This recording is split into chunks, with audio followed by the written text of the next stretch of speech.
Hi, ladies. Welcome back to Neuro Natters. Got your tea ready? Karate. Excellent. So this week we were going to discuss neurodivergency and what it means, and I think we've got a brilliant spectrum of knowledge and expertise amongst us. And we're not going to give the polished version stuff. We're going to give our kind of values and beliefs and our experiences based on the kind of what we've seen in the industry, really, because we're three really experienced and professional practitioners. So, Jeanette, let's start with you. What's your kind of background in neurodivergence? What does it mean to you? Well, if we're talking, for example, about autism, because I think that's one of the big ones, isn't it? Autism, ADHD, and then, of course, the dyslexia and what have you. But I think with my background, I've quite a big background in autism. One thing that I have learned, and everybody says this, you've met one person with autism, you've met one person with autism, because everybody's autism is different. And I think that's really important to understand. Even if you've got a diagnosis yourself with autism, your that will be unique to you.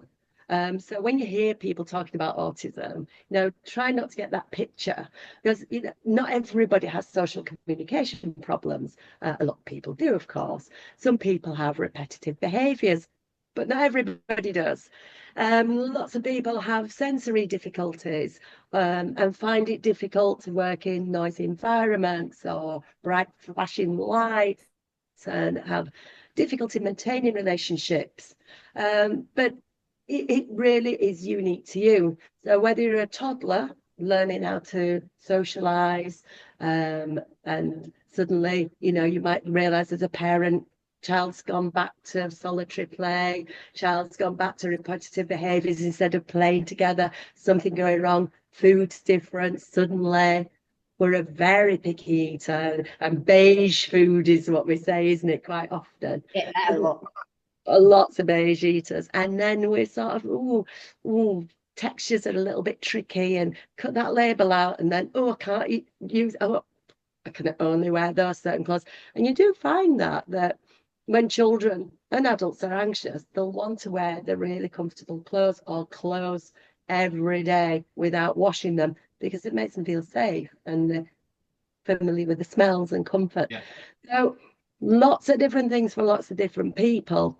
And then we might move on to, are they a bit clumsy or can they sleep well? And well, have they got dyspraxia then? And you've got this big over spill of different things going on with the proprioception, where the limbs in the air are not just understanding where they are, the vestibular, where we feel a little bit, Wobbling. or sensory seeking to feel that, and so no sensory avoidance activities. So there's lots and lots of stuff going on with autism. And I think for me, it's to get across to people that you're not strange, you're not odd, it's just different. And many people with a neurodiverse brain will find their own tribe or clan or birds of a feather flock together, whatever it is, you will find those people and you will play to your strengths. Yeah. You've got so many people who work as analysts or blue light professions because they're the people who join the dots where nobody else sees them. They're the people with the tenacity to carry on and ask questions and don't give up. Who everybody else, they're quite annoying to everybody else, but they will get there and they will find answers where other people don't. So autism absolutely fascinates me, as you can tell. I'm going to shut up now, Helen. I just wanted I to chip in promise. on that just really quickly, which is about that autism and that label that within the NHS, we don't necessarily give those levels anymore. We're not going your level one, level two, level three. It's just not helpful. Like you've said, you can be level one day one.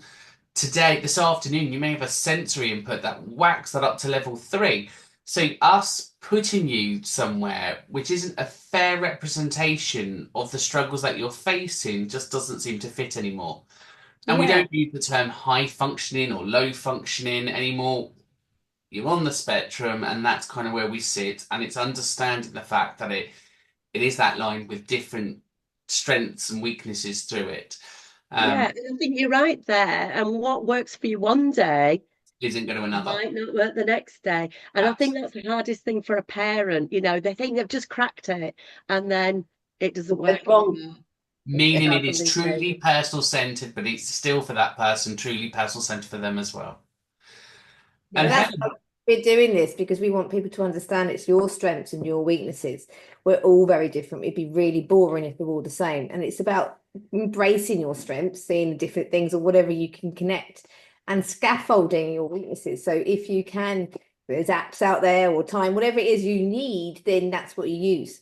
And I think it's really important that we embrace it and spread the word. What does it mean? What does it mean to be neurodiverse? Because so many people ask me, go, what's autism? Oh my God, they freak out if you mention the word. Maybe your child might be, because Do you find that, Helen? Do you find that dyslexia is more palatable yeah, than autism? So we get a lot of people coming for dyslexia assessments, don't we?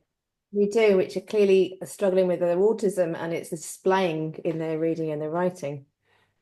and what about dyslexia then, Helen? What does that mean under this umbrella of neurodivergency? And for me, I truly believe that is this link to other things. To be honest, I don't think I've ever really met a truly dyslexic person. And the reason why I had it asked yesterday, the person I was assessing had done lots of training, lots of different people. He said, but nobody's dyslexia is the same. And I said, well, that's because depending on your neurodiversity traits, whether you've got ADHD or whether you've got some autism, depending on your mixture, depends on how you display. So you might have struggles with reading or writing. Spelling doesn't mean you have all of those things. You might have some of those things, and it all depends really on how much traits of one thing you have compared to another. And I think that's really important, because you can't. There isn't one cure for anyone. There's not one rule which fits all. There's like this spectrum of how it affects people. We find that, don't we, Helen? Like those with the autistic profile, they're really quite proficient readers, and they come across as really good mechanical readers, but they haven't got that deeper level of processing going on that you need for inference and deduction. So it can quite easily go missed in the classroom, especially if you've got those children who are really compliant, who are really desperate to fit in, who are keeping it all inside and then explode when they get home. Talking about that female profile, that younger female wanting to fit in, not wanting to be judged, trying their best, and then when they go home, they dysregulate because they've been holding it in all day. And that's why I get. My children 100% did that, and I would go to the teacher. Anything up with them? No, fine. No, And then perfect child. and then we get them home or leave. The teacher couldn't see. Whoa! They'd be like, "Oh my God, what just happened?" Yeah. Yeah. And really that moves really nicely onto my area, because again within mental health I see a lot of that kind of masking and that behavior stuff, and then when we bring it back and we go, well, what's the root cause? And it is that neurodivergent, that it's that I don't want people to think badly of me or be judged, and so therefore I'm going to try and hide and mask. With ADHDers, can be slightly a bit more tricky, because obviously we've got ADHD there as well, sitting under that umbrella, looking at those three core areas of hyperactivity, impulsivity, and inattention. And I think what's important here is we're trying to break that stereotype that it is a hyper naughty boy running around the room, because that's the stuff. I can't have ADHD because I sit there, I don't fidget.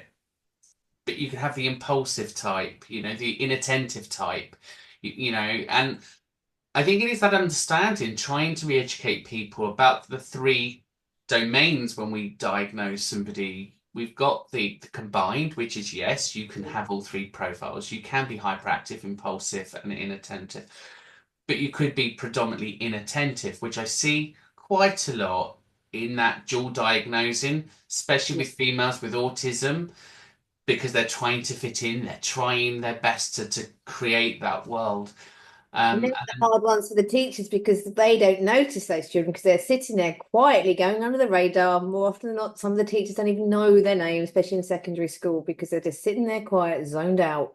Exactly. The teacher doesn't realize. What impact does that have on the mental health then, Steve? What are you seeing on the mental health, all that internalism?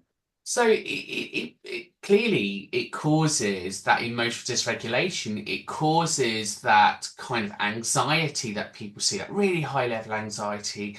it's getting labelled as mood disorders, so kind of mental health impact on kind of depression. And I really dislike labelling it that, Mm. but after a while it does. And equally, the power of language is causing self-esteem problems, because if all the message your child is receiving is you're naughty, sit down, be quiet, listen, you're not trying hard enough, you know, these children are receiving negative inputs 80 to 90% more than any other child. And if all you are receiving is negative input, it's going to have an effect on your mental health, isn't it? So, So do you think there's a misdiagnosis going on with adults of depression when actually they're oh, being misdiagnosed?